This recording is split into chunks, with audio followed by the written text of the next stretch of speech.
संगीत सरिता।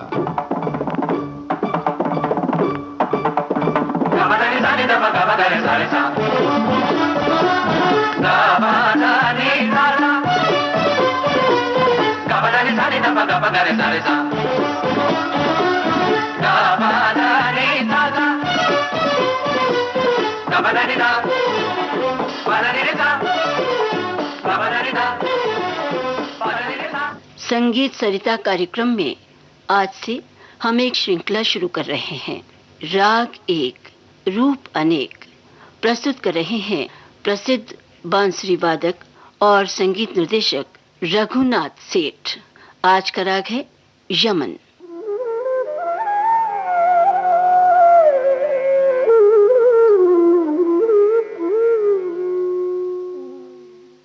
नमस्कार। जी हाँ, मैं एक वंशी वादक भी हूँ और संगीत निर्देशक भी। और इसी कारण संभवतः मेरा नाता संगीत में शास्त्रीय संगीत तक सीमित न रहकर थोड़ा और भी आगे है। जैसे सुगम संगीत, फिल्मी संगीत, लोक संगीत, ट्राइबल म्यूज़िक, यानी यूँ कहिए कि म्यूज़िक का कोई भी एस्पेक्ट हो, उससे मैं किसी न किसी तरह से ज़रूर जुड़ा रहा हूँ। तो मैंने ये सोचा कि बजाय इसके कि मैं आपको ये बतलाऊं कि अमुक राग में संगीत का आरोह अवरोह ऐसा है, इसकी पकड़ ऐसी है, इसके बजाय केवल यहीं तक न सीमित होकर के इसको मैं दूसरे ढंग से प्रस्तुत करूं, एकदम अलग ढंग से, जो मेरा अपना अनुभव भी है और जो मुझे स्वयं पसंद भी है। ये दूसरे प्रकार से कैसे प्रस्तुत कर सकता हूँ, इसकी एक रूपरेखा मैंने बनाई है जिसका नाम दिया है राग एक, रूप अनेक।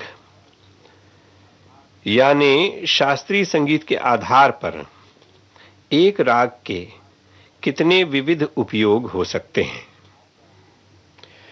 क्योंकि आप जानते हैं कि सारे संगीत में स्वर केवल 7 ही हैं जिन पे सारे संसार का संगीत आधारित है।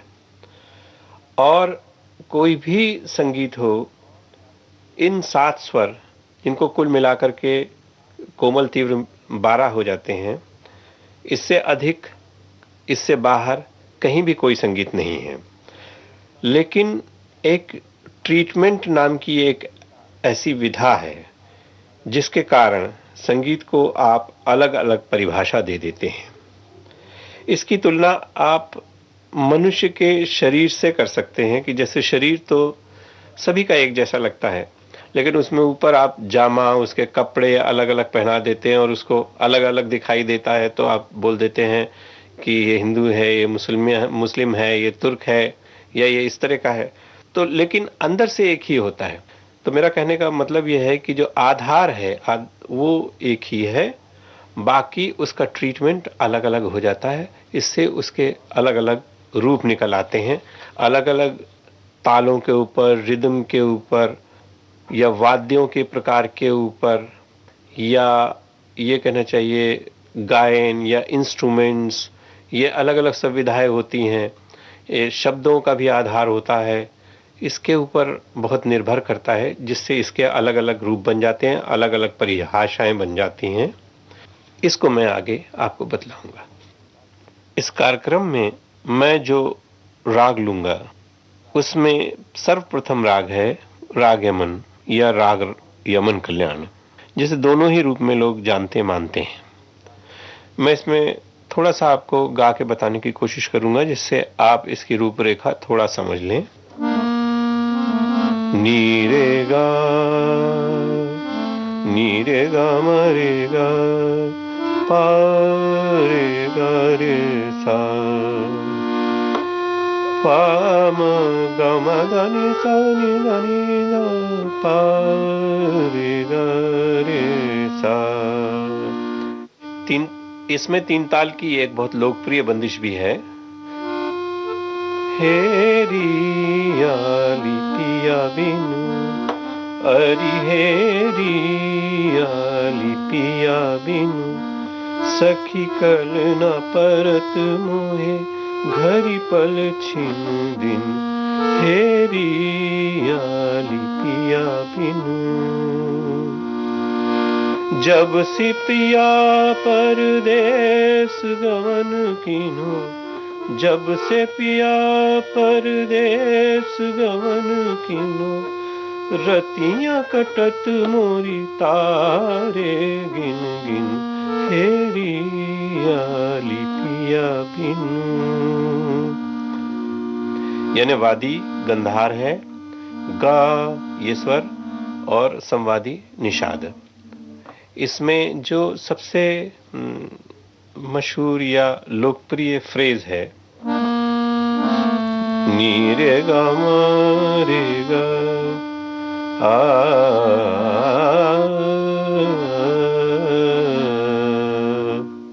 शायद यही मुख्य फ्रेज है जो बार बार आता है।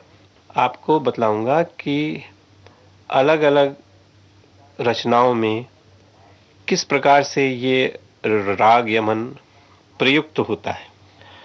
आज के इस कार्यक्रम में सबसे पहले मैं आपको दो भजन सुनाता हूँ। राग यमन के स्वरों का उपयोग जब ईश्वर भक्ति के लिए किया जाता है तो शब्दों की अभिव्यक्ति कितनी भावपूर्ण हो जाती है, इसे आप ध्यान से समझने की, सोचने की कोशिश करें। शब्दों के अर्थ के अनुसार ताल का चयन भी करना पड़ता है। जैसे कि जो भजन मैं प्रस्तुत करूंगा, इसमें ताल कहरवा में बंदिश बांधी गई है और कहरवा ताल जो इसमें बजता है कई वाद्यों पर बजता है, जैसे तबला, ढोलक और साइड रिदम वगैरह। इन सब का मात्र ध्येय यही होता है कि जो प्रस्तुति है वो शब्दों के हिसाब से प्रभावशाली हो। अगर आप ध्यान से सुनेंगे तो आप पाएंगे कि थोड़े मेलोडी के इंस्ट्रूमेंट्स भी साथ में बज रहे हैं। इन सभी का आशय केवल एक ही है कि शब्दों की भावना को किस प्रकार उभार कर सामने लाएं, उसके भाव पक्ष को किस प्रकार अधिक से अधिक प्रभावशाली ढंग से प्रस्तुत करें। ये प्रभावशाली बनाने का जो प्रयत्न है, यानी कहना चाहिए भाव पक्ष या एक्सप्रेशन, तभी उभर कर सामने आ सकता है जब गायन स्वाभाविक रूप से सुरीला हो। सुरीला का मतलब मेरा यह है कि अगर आप स्वरों को करेक्ट करने में ही पड़े रहेंगे तो उसमें एक्सप्रेशन कब लाएंगे। इसलिए गायक को स्वभावतः ही सुरीला होना चाहिए, उसके बाद एक्सप्रेशन लाने की बात होती है। जो भजन मैं आपको सुना रहा हूं, इसमें बीच बीच में कुछ वाद्यों का प्रयोग भी किया गया है। खास कहने की बात यह है कि ये भजन फिल्माया गया है, यानी फिल्मी गीत है। शायद किसी नायिका पर ही फिल्माया गया होगा और हर जैसा कि होता है हर फिल्म में कुछ एक्शन की ज़रूरत होती है। शायद नायिका जिस पे ये फिल्माया गया है वो हाथ जोड़ के पूजा कर रही होगी या मूर्ति को पैर छू रही होगी। ऐसे कुछ स्थल होंगे जिनके कारण इनमें कुछ म्यूजिकल इंटरल्यूड भी डाले गए हैं जो स्वतंत्र रूप से वाद्यों के ऊपर, जैसे सरोद वगैरह हैं, उन पर बजाए गए हैं। तो लीजिए सुनिए अब ये भजन जिसे फिल्म सती सावित्री से लिया गया है और जिसे लता मंगेशकर ने गाया है। जीवन डोर तुम ही संग बांधे, जीवन डोर तुम ही संग बांधे, क्या तोड़ेंगे इस बंधन को जग के तूफान धीरे आंधे, जीवन डोर तुम ही संग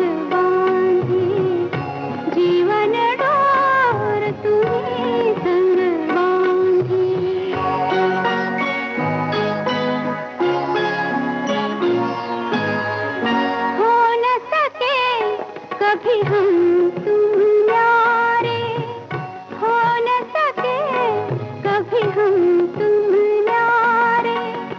दो तन है एक प्राण हमारे, चाहे मिले पथ में अंधियारे, चाहे घिरे हो बादल तारे, फिर भी रहूंगी तुम्हारी तुम्हारी। जीवन डोर तुम्ही संग बांधी, जीवन डोर। दूसरा भजन जो अब मैं आपको सुनाऊंगा वो गैर फिल्मी है। इसमें आप पाएंगे कि शास्त्रीय तत्व ज़्यादा है। यानी शास्त्रीय से मेरा मतलब यह है कि जिसको आप कहते हैं क्लासिकल म्यूजिक का टच अधिक है। उसका कारण है, आप कारण सोचने की कोशिश करें। मुख्य कारण उसका यह है कि इसमें दृश्यों का कोई बंधन नहीं है। इसलिए जब आप इस भजन को सुनते हैं तो आपको लगता है कि शास्त्रीय रचना आरंभ होने जा रही है। तानपुरा है, वीणा है, उसके बाद उसमें एक आलाप रूप में प्रारंभ होता है, फिर एक सामान्य रचना का रूप आपको दिखाई देता है। इसमें जिस ताल का प्रयोग किया गया है उसे आप सितारखानी ताल बोलते हैं, जिसे छोटे ख्याल में भी इस्तेमाल किया जाता है। म्यूजिकल इंटरल्यूड्स नहीं के बराबर हैं और यो कहा जाए खाली दो सितार के ऊपर बजाए गए हैं, और सितार पर जो कुछ भी पीसेस बजे हैं उनको पूरा राग यमन ध्यान में रख करके बजाया गया है। उसकी रचना राग यमन के ही हिसाब से की गई है।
राग एक, रूप अनेक।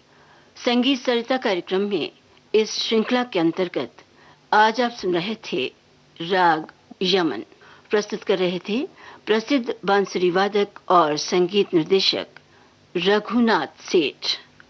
आज का ये कार्यक्रम अब समाप्त होता है। विविध भारती के संग्रहालय से प्राप्त इस कार्यक्रम की प्रस्तुतकर्ता छाया गांगुली।